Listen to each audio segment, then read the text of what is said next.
Welcome, ladies and gentlemen. My name is Mark Schinke. Today it's my pleasure to welcome all of you to our next Tech Talk. Today I'm going to be a host. In the name of CIMAC, I want to welcome all of you to today's Tech Talk. Today's topic is going to be new engine developments as well as fuel and lubricants. Today I'm allowed to announce that we are going to hear 3 presentations. Mr. Knaffel from MAN Energy Solutions will hold one presentation. Ms. Wermuth from LEC is going to be the second presenter of the day, and Ms. Chalinor from Infinium will be our third presentation today. Unfortunately, I have to make the announcement that Mr. Pan today is not available on short notice, so we unfortunately can't hear this presentation today. Before we can start, I have to make some little hints. The first one is a legal one. With this Tech Talk special, CIMAC would like to offer a platform for exchange. The presentations are an information offer of the respective author and other companies, and thus do not necessarily reflect CIMAC's opinion.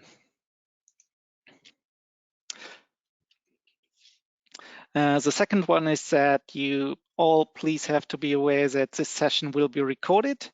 The session will be uploaded to our homepage on cimac.com. You will be able to find the video on demand roughly 24 hours after today's session. In case there are any questions, please feel free to ask all your questions in the chat so that we can later on share your questions with the speakers and here probably start a lively discussion. And with that being said, I'd like to hand over the microphone to Mr. Knaffel for today's first presentation. Yeah, welcome from my end. I'm going to share my screen, just going to take a second. So let's see until the screen uploads. We can see your screen now. Perfect. Yeah, welcome from my end. Good afternoon, good morning, good evening, wherever you are. My name is Alexander Knaffel. I'm going to present the newest developments around low and zero carbon 4-stroke marine engines from MAN Energy Solutions.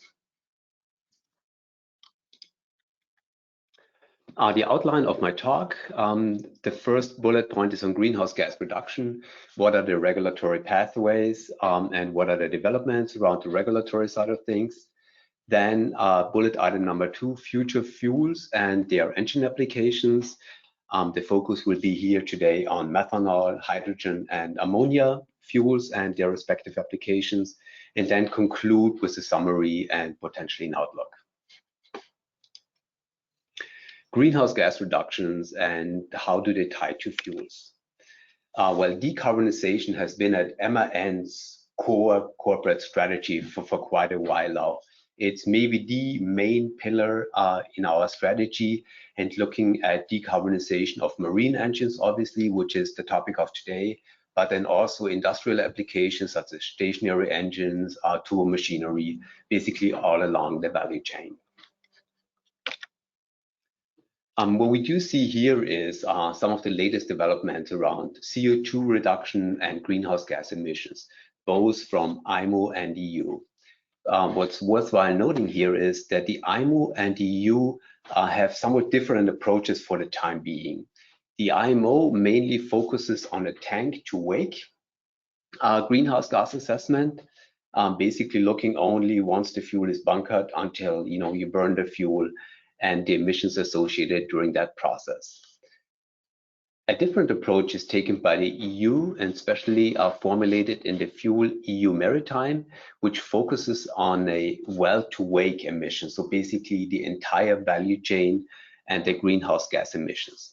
Now, the difference being basically the EU also includes the upstream emission during production, during transport, fuel handling, etc. And those emissions are typically larger than what you see on tank-to-wake emissions.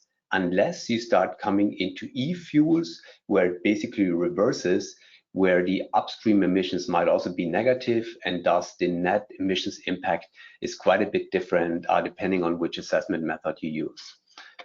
In the long run, however, we will see, and we want to see, a well-to-wake assessment, because this is like the true assessment and the true assessment of the greenhouse gas emissions. What's shown here on the right are some of the fuels that the EU references to. And what's shown on the y-axis here is the CO2 emissions equivalent in grams per megajoule. It's basically not just CO2, but greenhouse gas emissions equivalent. Now, the first bundle of fuels here, those are all conventional fuels, fossil-based fuels, and they are around 95 grams of greenhouse gases per megajoule. What you see is they're pretty much similar. Natural gas has a slightly better footprint, but that strongly depends again on how much methane emissions are associated with them. There is a next bundle of fuels. These three here I want to point out. They are hydrogen, methanol, and ammonia, but derived from fossil fuels. And what you do see is if you derive those three fuels, which are considered green fuel in the long run, have actually a higher greenhouse gas footprint than the conventional fuels. This is simply due to the additional processing step. And if the CO2 is released during the process, it basically has a worse footprint than, if you just burn straight diesel, marine gas, oil, or natural gas. Where it becomes really interesting is out on the right here. These are the so-called bio-based fuels or e-fuels. And looking at the emissions reductions lines here, we see eventually in 2050 we want to reduce the greenhouse gas footprint by more than 75%. This is represented by the red line here. And if you look at the bars carefully, there's only few bars that are below the threshold. One of them being renewable-based hydrogen, renewable-based methanol, biomethanol, and also ammonia, which is unfortunately cut off here. But those are pretty much the three candidates that will lead us to a very low, potentially greenhouse gas-free future by the year 2050. What are some of the implications of those fuels? What we do see here is a graphic taken from DNV, where they assess different fuels in a plot that's actually quite interesting. Shown on the x-axis here is the gravimetric energy density in megajoules per kilogram. What you notice here, hydrogen is all the way to the right, has super high gravimetric energy density, but however, very low volumetric energy density. So basically meaning to store a certain amount of energy, you will need to require a lot of space, not a lot of weight, but a lot of space, however. If you look at the volumetric energy density, you see the two top candidates are diesel fuel and coal. While coal is not super practical in internal combustion engines, diesel, however, has proven itself to be just a great fuel. It has very high volumetric energy density, it has very high gravimetric energy density, and it's super easy to handle. So that's why it's been around for so long, and that's why it's been established itself as the major fuel. So if we make this transition, which we have to make, we have to transition to low carbon fuels, methanol, ammonia, or hydrogen. What we do see is there's an implication on the tank size. So basically, no matter what the alternative, the tank space required in order to carry the same amount of energy will increase. And what you do see here is the two cylinders. One is basically the fuel, just the additional space that the fuel requires, but then also the tank, like insulation, maybe around a cylindrical shaped tank, they all require more space. LNG has already proven to require quite a bit more space, so it's a factor of 2.8 compared to diesel. Methanol is actually slightly better because it can be handled quite easily. It's pumped liquid. It can be held in any shaped tank with little additional effort. So that's why methanol is actually quite attractive from a bunkering perspective and from a handling perspective. Ammonia does require more space. It's almost a factor of like 6 compared to diesel. And when it comes to hydrogen, the space requirement gets ever larger. And looking at hydrogen, there's different ways to store hydrogen in liquid form, compressed form, high pressure 700 bar, or compressed form at 350 bar. And what you do see is obviously if you need to hold a lot of energy, you will have to go the route of liquid hydrogen storage in order to keep the space requirement somewhat in line. Now, how do we utilize these fuels on marine four-stroke engines? There is basically three combustion principles, three ways to utilize the fuel. And I'm just gonna explain them very briefly here. One way to utilize the fuel is through the diesel cycle, basically injecting the fuel directly into the cylinder, and then it either auto-ignites or you use an ignition source. And what we do see for marine, there's typically the requirement of dual fuel, meaning having that diesel fuel as the backup mode. So you could utilize any of the new fuels that were mentioned before with a second injector that's injecting the fuel into that combustion chamber and using diesel as either backup fuel plus as an ignition fuel. So such a system you would base on a diesel engine and basically try to equip the second injector or some kind of injector that can handle two fuels. Now, another way of utilizing a low carbon fuel would be through the Otto cycle. And this is closely related to the LNG type of engine applications that we see on the four-stroke side of things. There is a diesel cycle where basically you run diesel through a diesel direct injection, or you switch to a gas side where you introduce gas into the intake manifold. And you could utilize this type of combustion principle to run those new fuels, hydrogen, methanol, or ammonia. What you would do then is you would basically have diesel as a backup, but then also utilize the diesel injector as the source of ignition to start combustion with those new fuels. This type of applications you would typically base on a diesel or a DF engine, a dual fuel engine, which is probably even easier. A third way, which is also the other principle, would be to introduce the alternative fuel directly into the combustion chamber.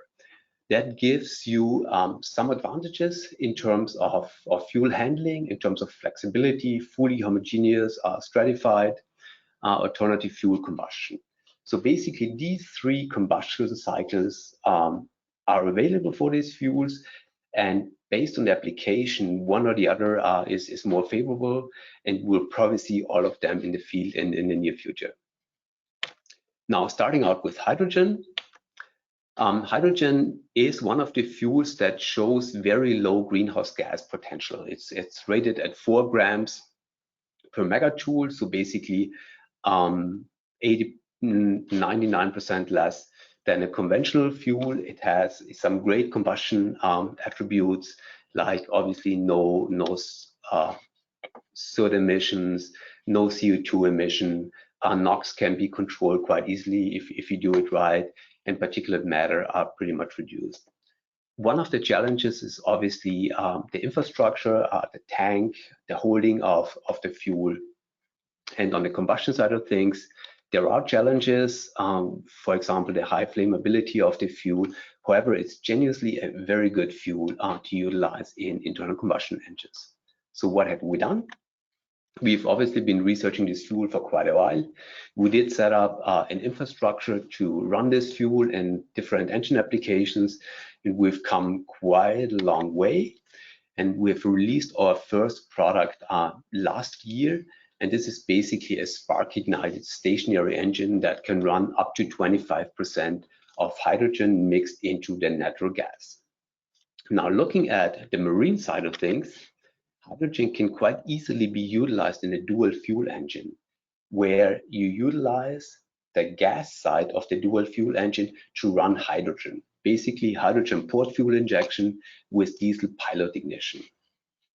This is a system that could quite easily be utilized in the marine applications.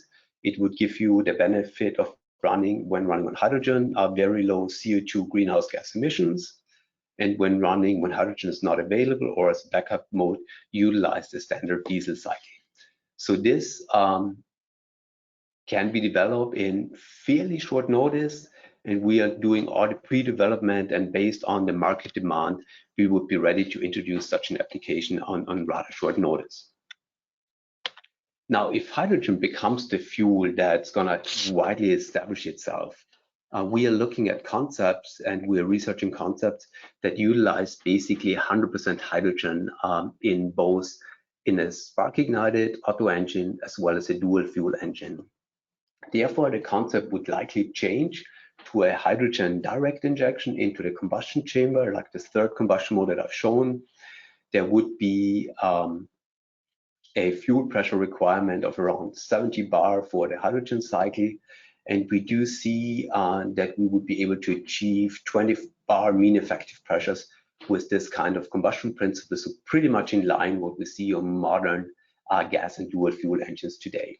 These type of applications will take a little bit longer to develop. However, shortly after 2025, we do see that this application could enter commercial operation. There's always this chicken and egg problem with hydrogen. Well, how do we store it? How do we hold it on a ship? How do we get it onto the ship? And therefore, MAN, together with Cryo, which is a company of MAN, we have developed a liquid hydrogen storage tank. So basically, you do see a picture of the tank here. It holds up to 300 cubic meters of hydrogen in liquid form. It's been fully class approved. And the first tank of this type has already entered commercial operation in the marine environment. Now moving on to methanol, which is a fuel that has gotten a lot of attention lately, mainly due to the reason for its good handling properties and for its ease of use on a vessel. Now, what we do see with methanol, there's only one carbon atom in the fuel. So basically, it's sulfur-free. NOx emissions are significantly reduced compared to a regular diesel engine due to the high heat of evaporation.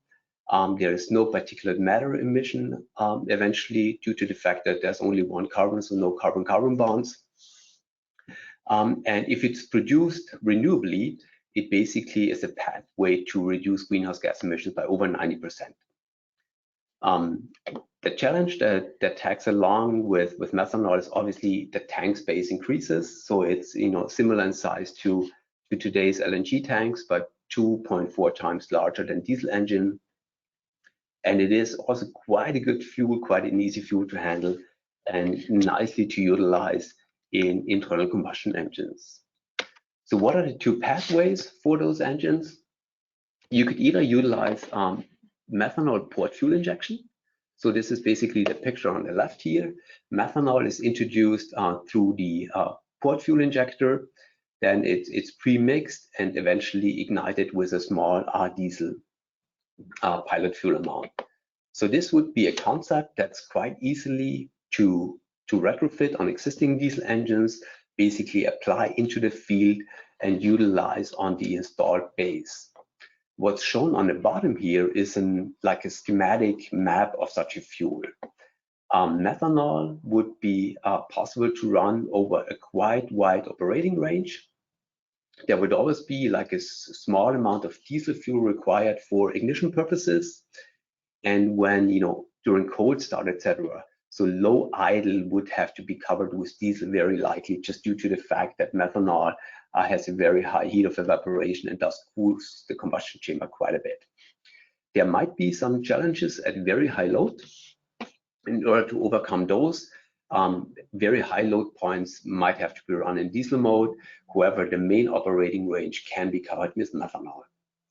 Now, an alternative concept would be to utilize the diesel cycle for methanol combustion. There, two injectors would be equipped, one on the methanol side and one on the diesel side. And with that type of application, a somewhat different map could be realized, what we see here on the right-hand side. So methanol would be basically covering pretty much the entire operating range.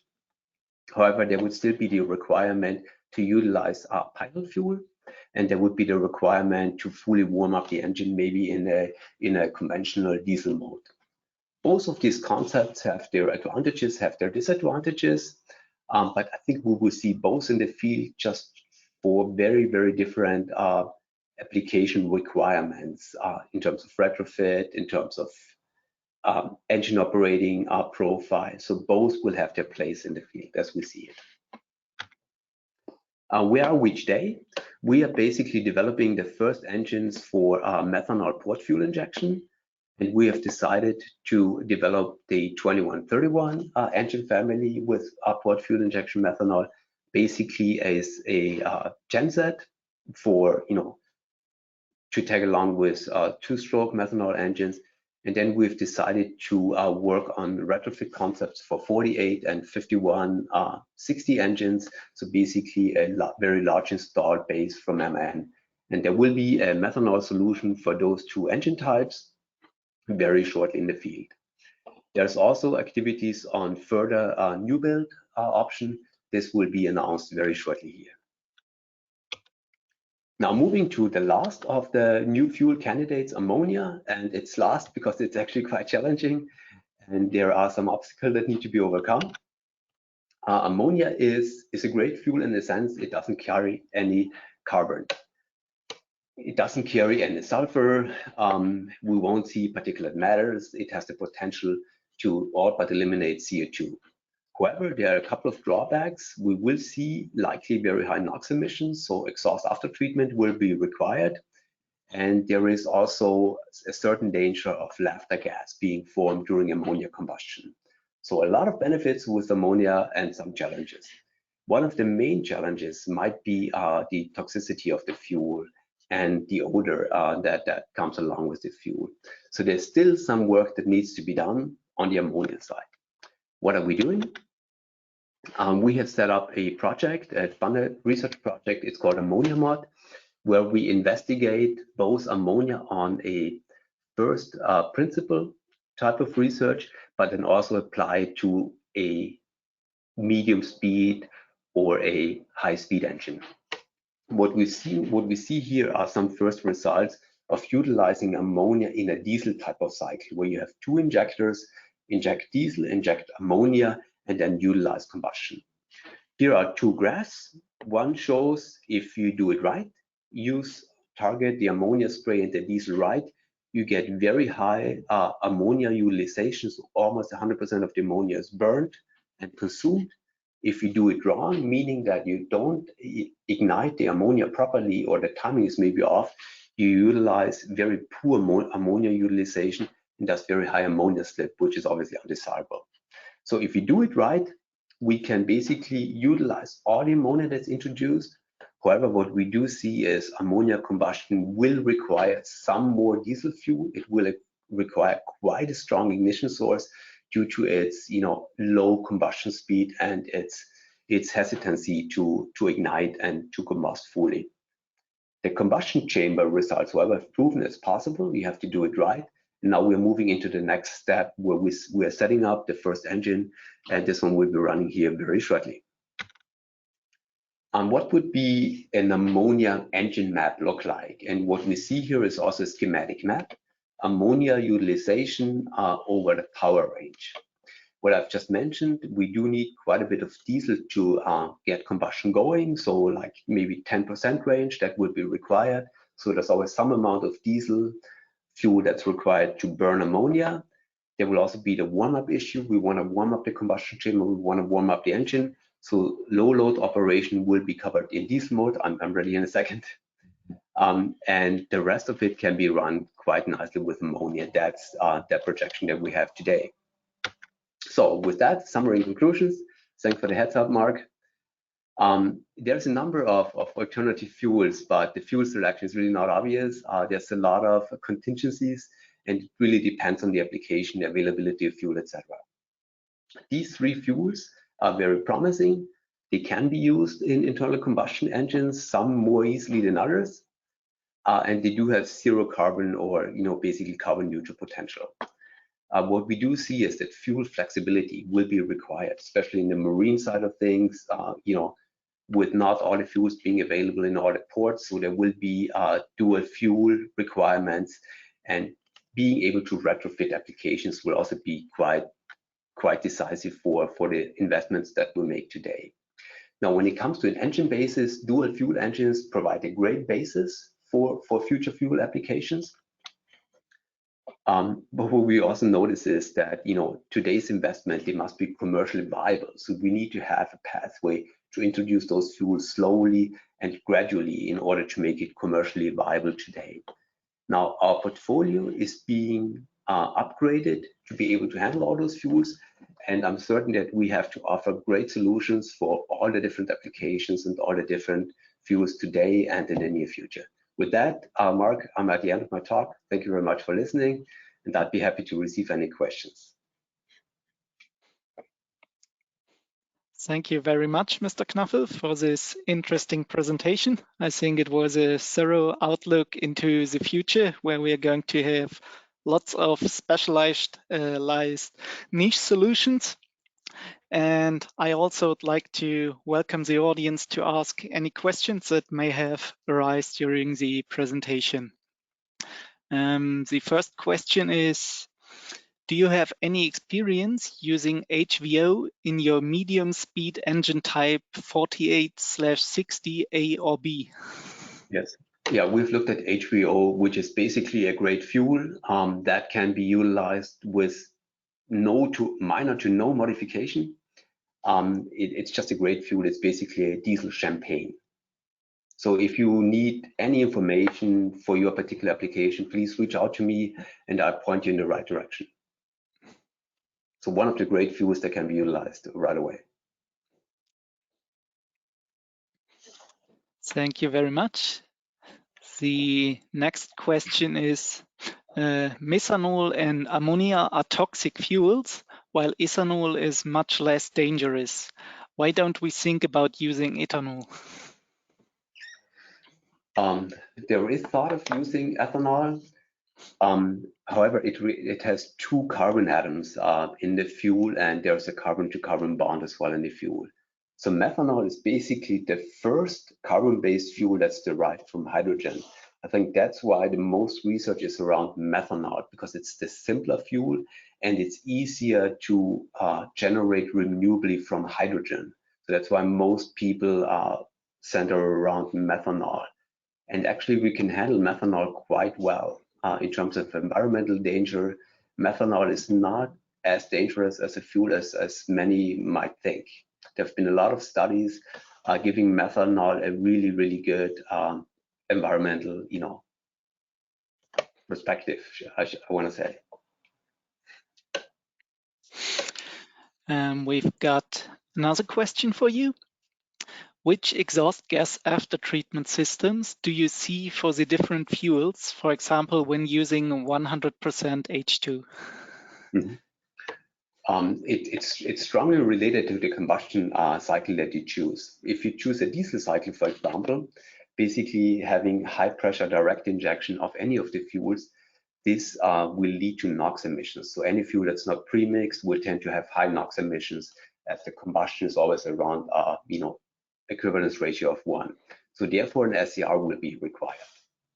If you look at a port fuel injection system, an auto type injection setup or combustion setup, there the fuel and the air are pre-mixed, so you have combustion at fairly low temperatures. So that would take care of NOx emissions to a large degree, at least to IMO tier 3.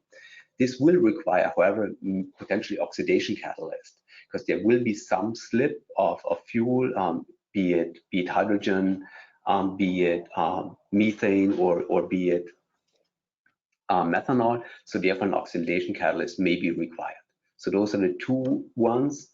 And now considering NH3 ammonia, NOx emissions will be high, so there will be some sort of NOx after treatment requirement. And what we are yet to find out is the amount of nitrous oxide, lactic gas that's being formed, and that might be something that we need to pay a lot of attention to when it comes to NH3 combustion.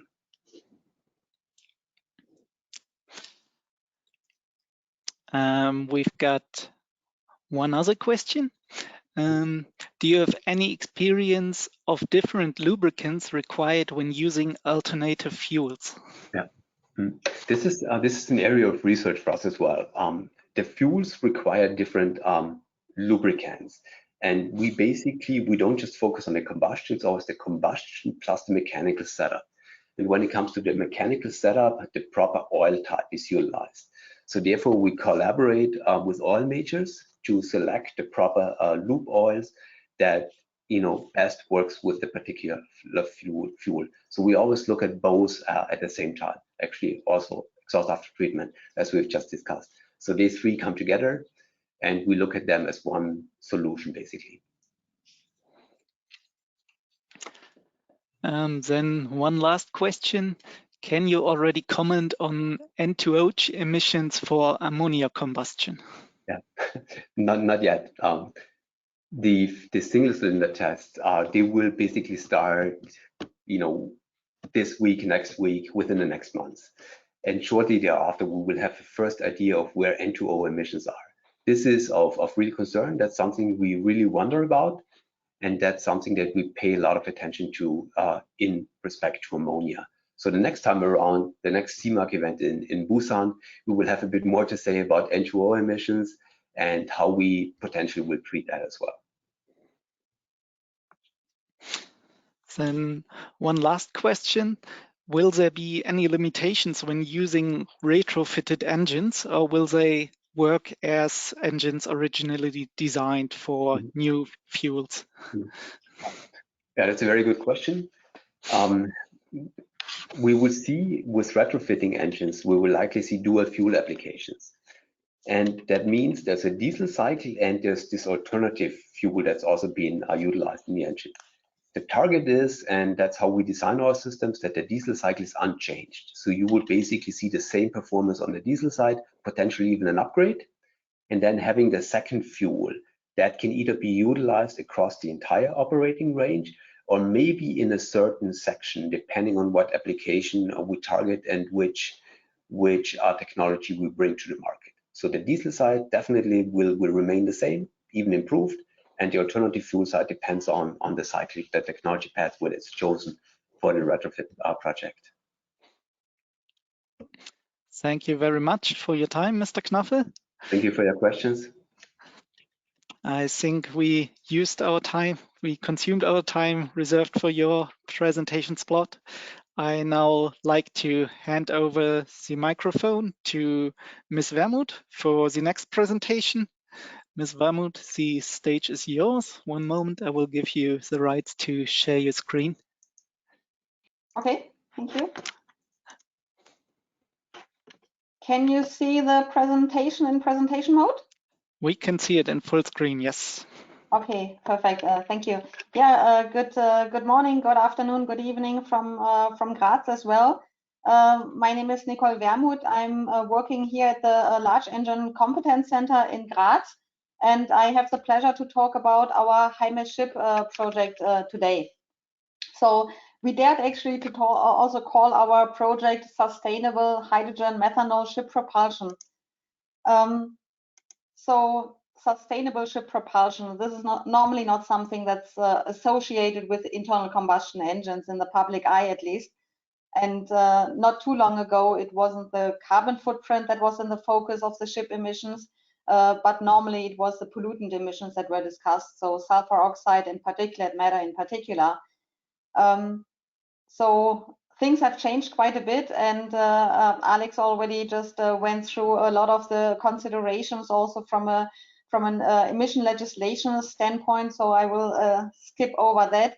But the fact is that so today internal combustion engines are nearly exclusively powering the shipping sector, and they are extremely reliable, have a long service life, and in comparison to alternative options, engines have overall low total cost of ownership, and they can power ships for long distances. But of course, the emissions are always held against them. So the question is, with the ever more stringent environmental requirements, if the engine can still play a significant role in ship propulsion in the future. The HIMES ship is one of the ideas that want to prove, yes, it can. And during the last CIMAC conference, I presented the HIMES ship concept already. This was when we just started the project, and today I would like to show you what happened actually in between. The HIMES ship project set out to achieve more than 90% reduction of CO2 emissions and at the same time also a drastic reduction of pollutant emissions. For the NOx emissions, we targeted the IMO Tier 3 for emission control areas. The project consisted of different work streams. So, of course, the technology development with the technology demonstration, but there were also some teams working on a case study ship design and the safety assessment, as well as life cycle assessment for cost and environmental impact. Before I proceed any further, of course, I would like to acknowledge our project partners and the funding from the EU Horizon 2020 program.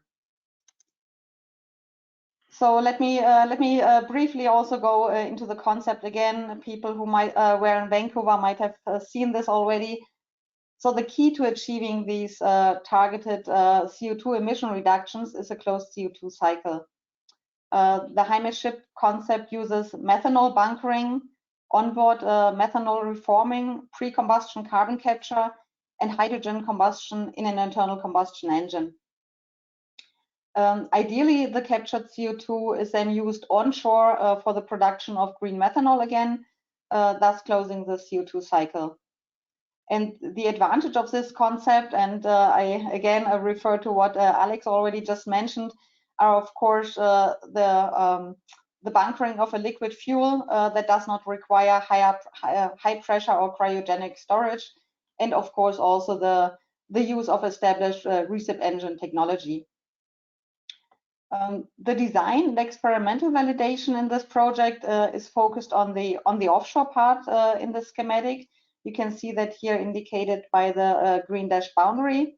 And the life cycle assessment and cost assessment also includes the onshore methanol production. So there we go from well to wake, not just from tank to wake.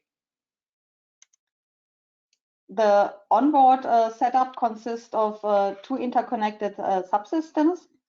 On the left-hand side, the fuel production and carbon capture subsystem, and on the right-hand side, the fuel-consuming subsystem, providing then ultimately the propulsion power. The carbon capture subsystem consumes methanol and water, so that's technical water, not seawater, and produces the hydrogen via methanol stream reformation in the membrane reactor. And after the separation of hydrogen and CO2, the CO2 is liquefied and transferred to the tank system. The two subsystems exchanged the hydrogen on one hand and exhaust heat or overall waste heat from the engine on the other hand. And by using the waste heat of the engine, this is of course how we can achieve high system efficiency. So we are trying to limit the use of additional electric power in this concept. The key component in the fuel production subsystem is the membrane reformer. And this membrane reformer directly connects two of the important process steps into one component, the catalytic methanol reforming and the hydrogen separation via membrane permeation. And for the technology demonstration, we used carbon-based membranes. The advantage with them is that they can sustain the high system pressures of up to 50 bar that we were targeting here in our system. And even though we say the membrane reactor is what I actually set up in a modular approach with 16 individual units, as you can see on the bottom picture. And in each of these units, we have 18 carbon membranes that are shown in the upper picture. So when once the hydrogen permeated through these membranes, we have roughly a pressure of 10 to 20 bar left that is then actually fed to the engine. The hydrogen combustion system we developed was done on a single cylinder research engine here in Graz. So we used around 6 liter displacement volume. And also, again, referring back to our first presentation today, we of course have different options of how the combustion system should look like. We also considered a diesel pilot concept, But in the end, we decided to go for a spark ignition concept for hydrogen as a primary fuel, and methanol for fuel for backup operation. The advantage is that in this way we could avoid having a diesel as an additional fuel on board, which of course is also a space consideration. With the choice for spark ignition concept, we started with the gas engine platform, and for the technology demonstration, we converted an INEO Jenbacher Type 6 12-cylinder gas engine for hydrogen operation. Beside the piston and the combustion chamber, the main modification that we had to do here was the addition of hydrogen port fuel injection, and of course the modification of the engine control algorithms. Port fuel injection in this case was also favorable because with a maximum fuel pressure of 10 to 20 bar, direct injection is not probably not really the best option. And in this rendering now you can see how our technology demonstrator in Graz looked like, and see its main components.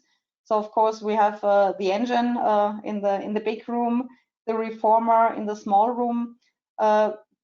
Beyond the reformer itself, we also have a number of heat exchanger, thermal oil conditioning system, and a lot of auxiliary components here.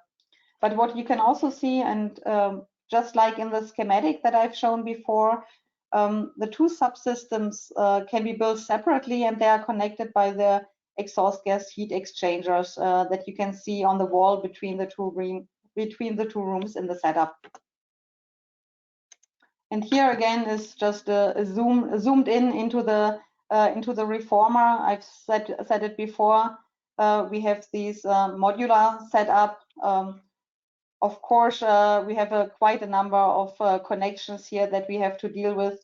So this prototype is probably not really the ultimate design that you need for a vessel application. Now, of course, the question is how well does this process actually work? So there's good news and not so good news. The good news is that in the laboratory where our project partners from the Fraunhofer Institute, where they tested the individual membranes, they achieved a hydrogen purity of more than 90%. And this is what you can see also in the bar chart on the top. As part of the reformer, so where we now didn't test just the membranes themselves, but the whole reformer, the CO2 retention was reduced. In a small prototype plant, the CO2 emission reduction was still estimated to be approximately 70%. And then for the technology demonstration, the CO2 reduction was approximately 40%. Leakages, part-to-part variation, and also the operating conditions are assumed to be responsible for this performance reduction that we measured. In parallel to this technology development, I'm now switching to the case study that was also performed within the project. So the purpose of this was to actually see how can we actually put that in a vessel, what does it mean to room allocations, and we also used this design study for the hazard identification that we did together with our partner Lloyd's Register. In this case, we used this RoPax ship as a main case study because this is one of the ship types that's designed and built in Europe, and we have also many of those vessels operate in emission control areas. The placement of the main system components is what you can mainly see here. So for the Heimis ship, in comparison with the diesel electric baseline. And so a couple of things to point out here is that due to the fact that the methanol tanks could be integrated in the hull structure, and some components like the fuel treatment that you would need for the diesel could be omitted. So the system takes up in this case, a similar space amount as the original system. One caveat, of course, is the space demand for the CO2 tanks that in this case could be integrated into the void spaces. And in this way, the lost cargo volume could be limited. This is, of course, not the case for all routes and all vessels. So our partner SSPA also assessed the impact of this HIMAC ship system on other vessel types and routes as well. For that, they considered the weight and volume requirements of system components based on the installed power.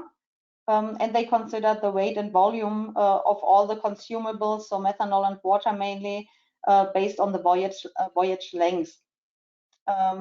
So they calculated the additional weight from the system and the consumables and compared this to the vessel light weight. And they also then assessed the volume increase from the system and compared this to the available cargo space. And so the rating here, of course, is as always, green is good, red is bad. And what can be clearly seen is that some vessel types are more suitable than others. And in general, the longer the voyage, the higher the impact of this increased weight and volume for the HIMAC ship, of course. Now I would like to move over for the techno-economic assessment.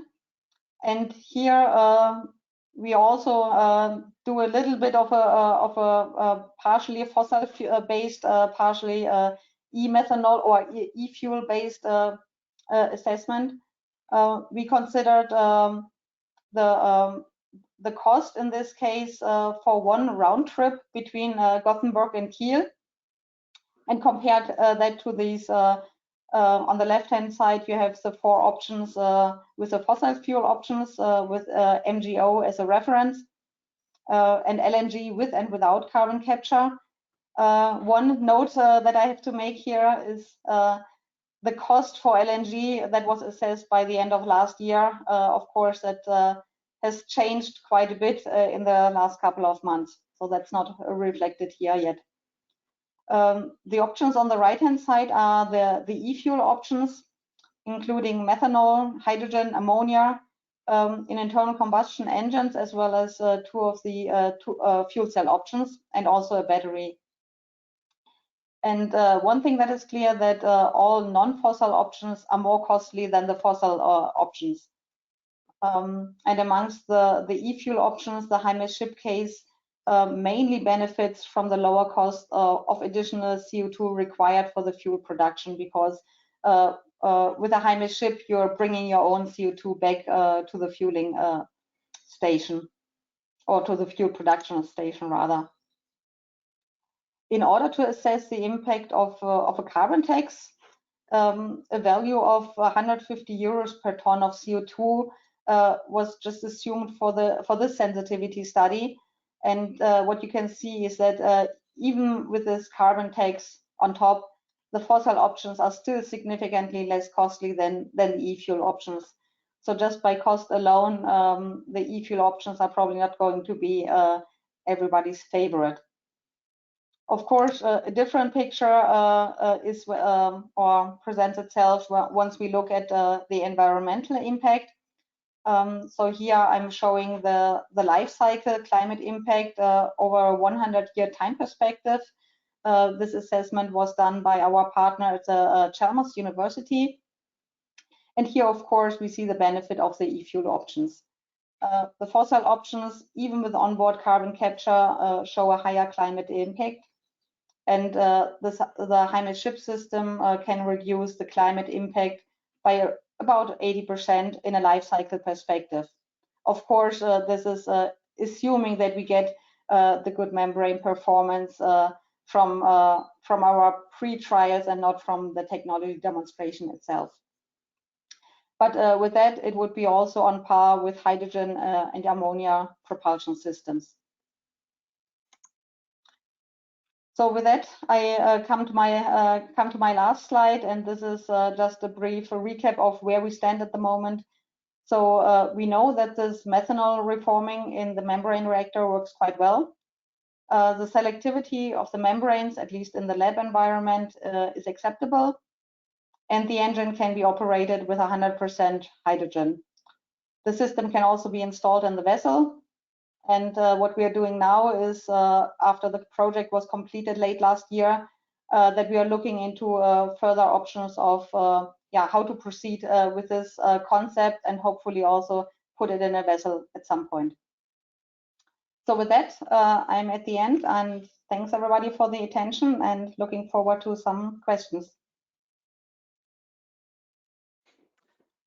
Thank you very much for your interesting insight into this massive research project. Now let me look what kind of questions we already have. Please feel free to write additional questions into the chat. The first question is, which overall efficiencies from methanol to propulsion energy could you achieve at your demonstrator? At the moment, this is a very hard question to answer, because one thing that I've actually or that I also mentioned is that the hydrogen separation, or the CO2 hydrogen separation, was not really satisfactory for our technology demonstration. And with that, actually also some of the hydrogen that we produced in our methanol reformer, we kind of threw it away with the CO2. So that's why at the moment we cannot give a good assessment of really this of the efficiency that can be achieved with the system on the demonstrator.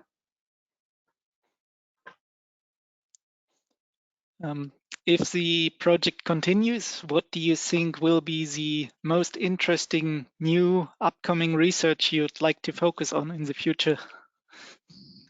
There are, I think, two big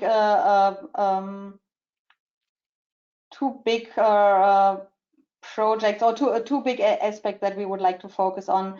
One is actually the engine itself.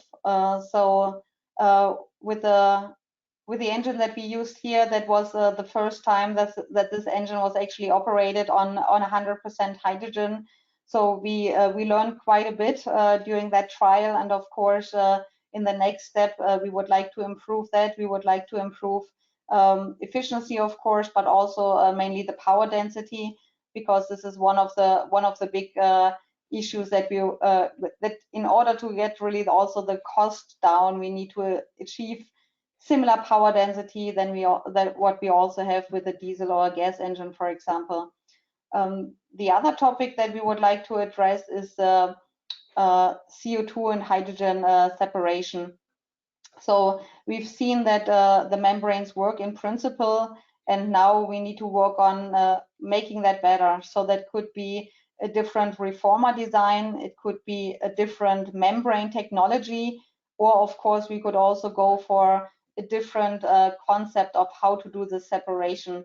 So cryogenic separation is probably not the most beneficial, but there are also a couple of other options that we could potentially try. So those are the two main topics that we would like to address. There's another question with regard to the cost calculation. You already commented on the LNG cost. How did you factor in the cost of the renewable fuels? Did you use current prices, or did you factor in possible cost reductions that might happen in future?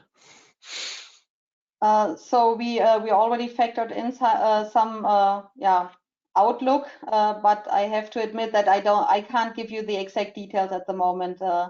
So that I might need to refer back to our project partners at the Chalmers University.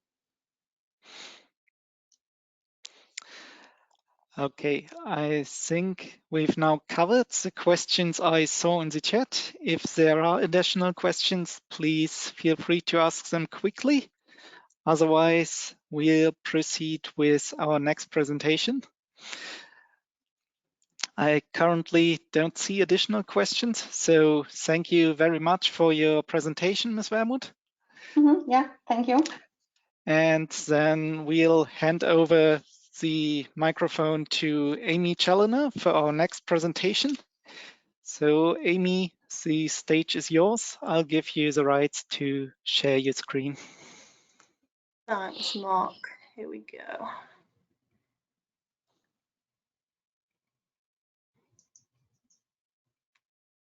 Can you, sorry, Mark, can you see anything?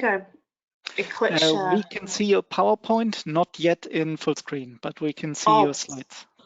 Perfect. Now we can see it in full screen. You can see better than me. Thank you. Okay, afternoon, everyone. First of all, thank you very much to the organisers and CIMAC today for giving me this chance to speak to you all on the project. My name's Amy. I'm a technologist at Infinium, based in the UK. And today I'm going to be giving you a quick summary, high-level overview of what we've been doing to develop our knowledge in the area of marine fuel combustion improver additives, and really focusing in on how we went about this to demonstrate significant data.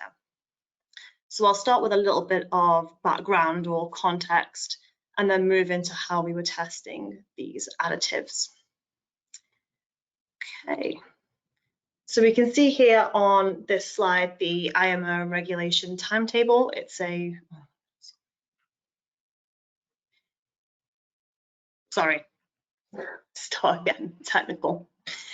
We can see here on the slide the IMO regulations or targets highlighted, kind of an overview from starting in 2015 all the way up to 2050. And what I really want to pull out of this, and what we've seen from some other talks today, is that focus now on the reduction of emissions and the improvement of efficiency in the marine sector. And I think we can all agree that these things are very worthwhile to be working on, and there's some really great research going on in this area currently. However, what's also apparent is that this switching off, or the overnight change from traditional fuels into alternative fuels, can't happen overnight, and that the traditional fuels will still be required into the near future. And so with this in mind, Infinium were interested in understanding if fuel additives, which is our main understanding naturally for the diesel fuel industry, whether they could have an impact on efficiency and emissions in these traditional fuels, and therefore add another tool to the vessel operator's toolbox to enable lower emissions and efficiency in the near future. Okay, so at the start of the project, this is the question we were asking ourselves. It was, how can fuel additives help? And can we demonstrate that they will? Another important factor here as well is economics. So we know that fuel can represent a substantial portion of the operating costs of a vessel. And so any savings there as well will be very economically attractive to the shippers. And on top of that, as we've seen from the previous slide, emissions reduction and energy efficiency improvements are ongoing challenges now for the marine industry. So I'm happy to report that the development of our technology has proven that fuel additives can improve combustion and reduce emissions, and I'll share with you that today. And what we'll also go to look at is how we were testing these additives. So the highlights, before I dive into that in more detail, is that we now have extensive data from a 4-stroke marine test engine, where we designed a test protocol, which I'll explain, that was aiming to give us significant data in this area. And we've been testing so far in the high sulfur fuel oil, or HFO fuels, and also the very low sulfur fuel oil, or VLSFOs. Okay, so when we first started this project, we had a decision to make as well, and that was how to test the additives. we had the option of a test engine, or we could have opted to test the additives on a vessel, almost like a field trial situation.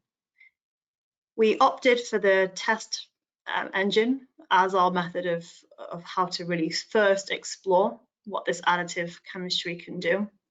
And there was a few reasons for that choice. The first being that we were very interested in having flexibility. So we wanted to change the additive type as and when we wanted to very easily, and also the treat rate, and really understand what was going on there. So that was one factor that led us to the test house.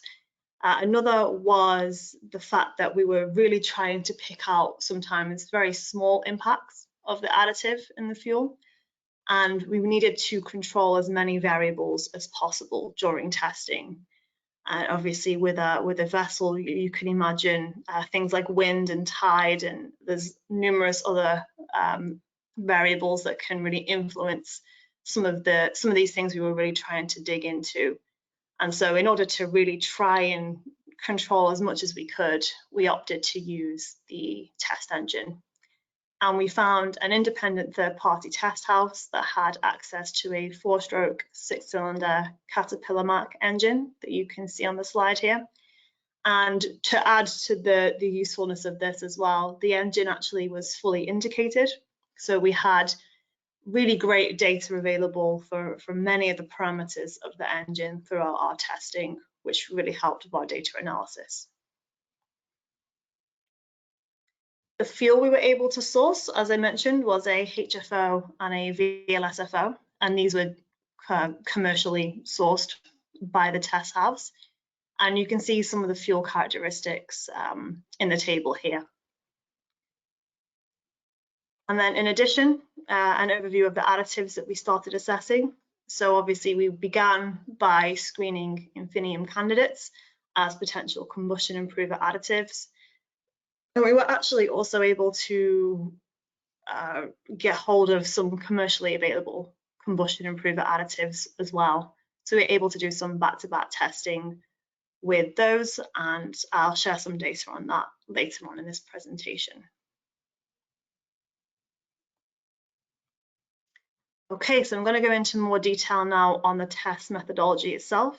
And you can see here the schematic of the engine, so from the fuel system through to the engine itself.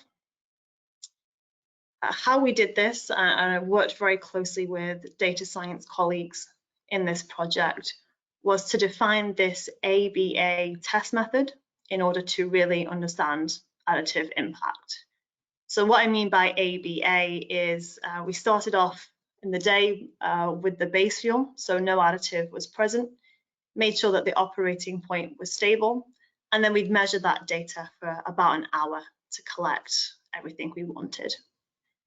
At that point, we'd then switch to the B phase, which is when we had the additive dosing, and we'd introduce the additive to the fuel. And then again, at that stable point, we would take our data measurements for about another hour. And after this, we would flush the fuel, stop the additive dosing, and go back to the base fuel. So at that point, we were on our second A phase, and that's when we could ensure that things were again stable and we had that good data collection over that time period. And what we were really looking for here is if the additive was impacting any of the parameters we were interested in, then we should see that only in the B phase of additive testing, of course, and also any drift throughout the day could be seen, any sort of general drifts of the engine. And it also gave us a good indication of how stable our baseline was, because if our two A phases were very different, then we know that there's an issue there and that we're not going to be able to get significant data out of that. In order to facilitate this, we can see we added in an additive dosing unit with the test house. And this really was just giving us that flexibility that I mentioned on the previous slide there, enabling us to change additives on a regular basis and also to control the treat rate. And it really did sort of help us out. We didn't have to treat full tanks of fuel, which gave us a lot more agility. And we also added in the Coriolis flow meter into the system, as of course we wanted to get the most accurate fuel consumption data that we possibly could. As well as this, we were measuring the emissions, as well as everything else that we were able to measure. But the emissions of interest for us at this point were the carbon dioxide, carbon monoxide, nitrogen, sort of NOx, and filter smoke number and total hydrocarbons. So that's what we were very much measuring and interested in during these tests. So I've got a very high level overview here of the data that we've got out, and pleased to say that the combustion improver additive did provide significant and reproducible results in the fuels that we've assessed so far. So we have here, first of all, the fuel consumption, where we have around about a 1% fuel consumption saving for these fuels. And you can imagine that would be economically a good thing for any vessel, but could also sort of help towards some of these efficiency targets. For example, we have here the carbon intensity indicator. We also saw the additive impact reducing the carbon dioxide emissions, signaling that the combustion efficiency with the additive present was improved. And we had some small reduced emissions in terms of CO2 with the additive present as well in these fuels, and obviously the greenhouse gas reduction being a positive factor there. Where we didn't see any additive impact, we're very honest about this, was the VLSFO in terms of the NOx and total hydrocarbons. There was no significant impact here of the additive in this fuel. But we did see some good reduction in this area in the HFO. And so interestingly, and something we still need to explore further and understand is that difference in fuels and how the additive can really impact different fuels. But you can imagine that the reduction of these emissions is going to be useful to help towards future regulations when using HFO. And then finally, we also had some good reduction in the filter smoke number of both fuels.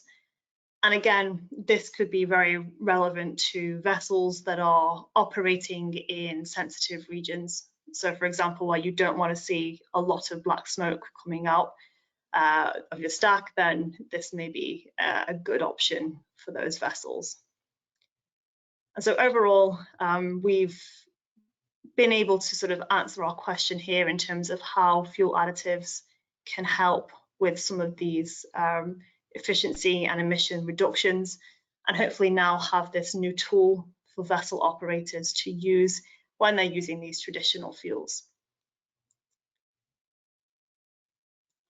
I should also mention that at Infinium, we're not completely ignorant to the fact that some of these additives, there's a lot of skepticism around the use of these additives in the industry.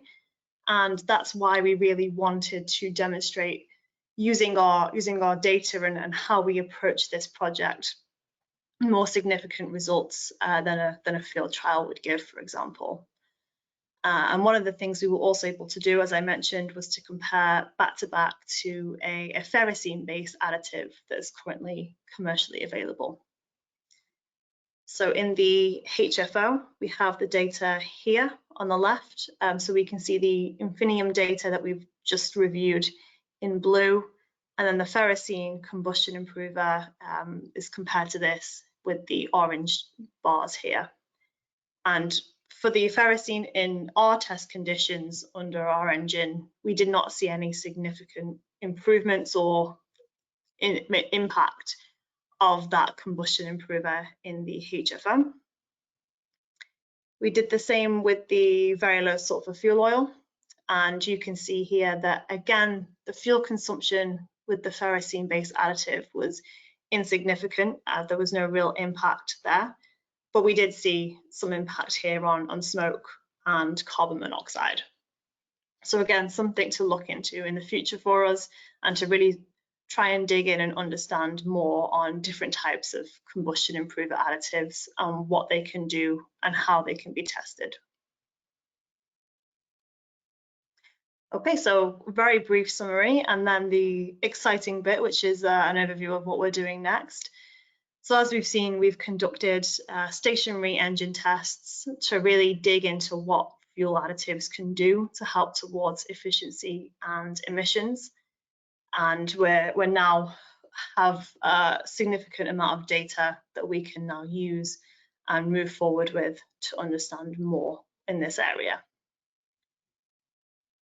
What we're now doing is we're exploring potential two-stroke testing.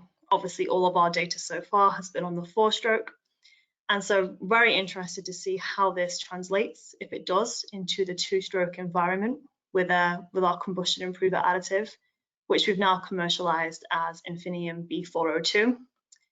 And again, exciting for us is that opportunity now to move towards field trials. So now we have our data, now we know what we're looking for. We believe it's the right time now to utilize this additive in a real vessel and get more data and more information and understanding on how this could work in reality.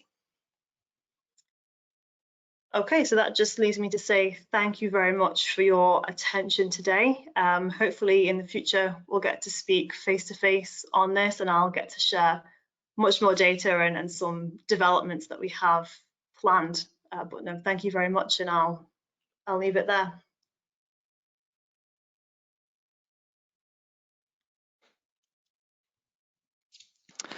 Thank you very much, Amy, for the insight into your research. Some questions are already coming in, so we can start right away. What is the dosing rate, and can you estimate the cost of the additive to the expected savings? Yes, no, great question, thanks. So the dosing rate we have been tweaking and we have been tuning throughout our testing. What we find is about sort of 500 ppm of the whole additive in the fuel. You get some good data and you get some good results starting to come through. Although that is, the caveat is that that is for this engine, and that's again something we want to understand moving forward, as if treat rate is fuel dependent or engine dependent. So we'll definitely be taking that forward. And yeah, we have done the calculations, and this additive should be economically attractive at that 1% fuel consumption saving. A second question in the same direction. What load was the test engine operating at? Are savings consistent at all load ranges?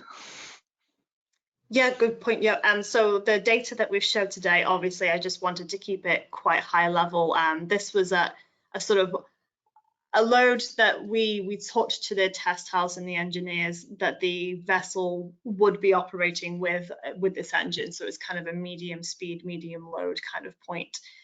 We have looked at other operating points, and we do see slight differences in emissions and fuel economy. Things get better, things get worse at different points.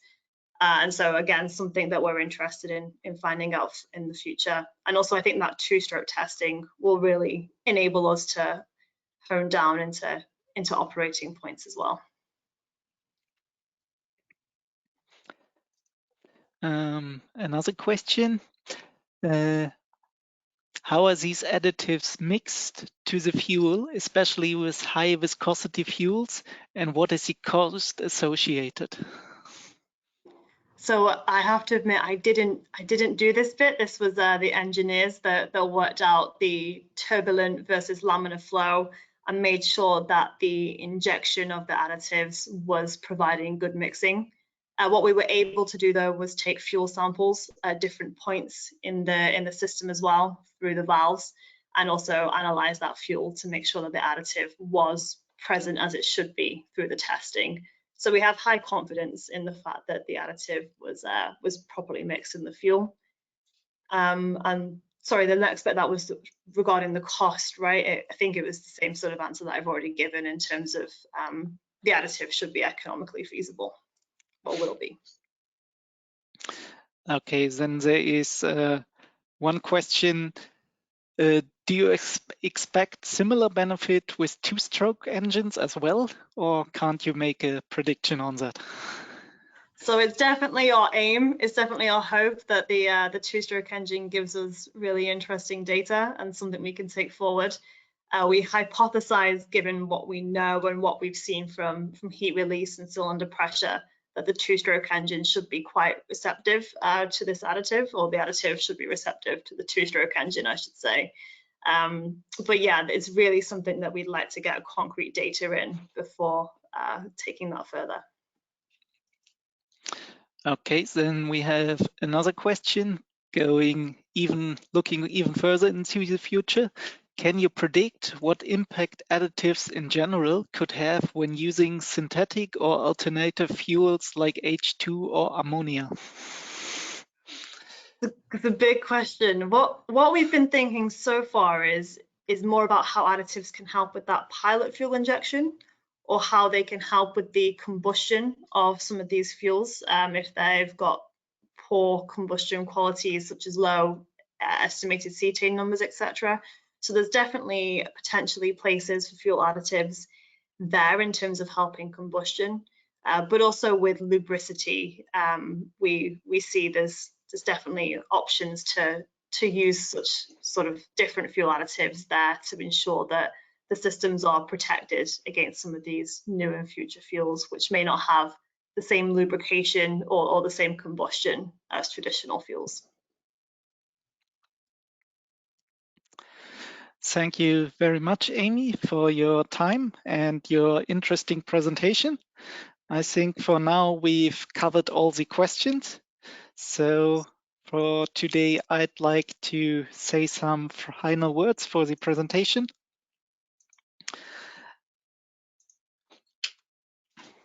I again want to hint forward to the upcoming Power2X conference in Düsseldorf, Germany on September 19th and 20th. You can feel free to scan the QR code to see further information for this upcoming Congress and discuss all the ongoing topics around Power2X technologies. And I, of course, want to hint towards the next upcoming Tech Talk. We are going to have a little summer break now. That means the next Tech Talk is going to take place on August 30th. And the topic will be emission reductions. I hope that we are going to see all of you again. And I once again want to thank our speakers today for their interesting presentations. And I also want to say a big thank you to all of the audience members who come to help to keep the lively discussion afterwards. Thank you very much and have a nice day. See you again in August.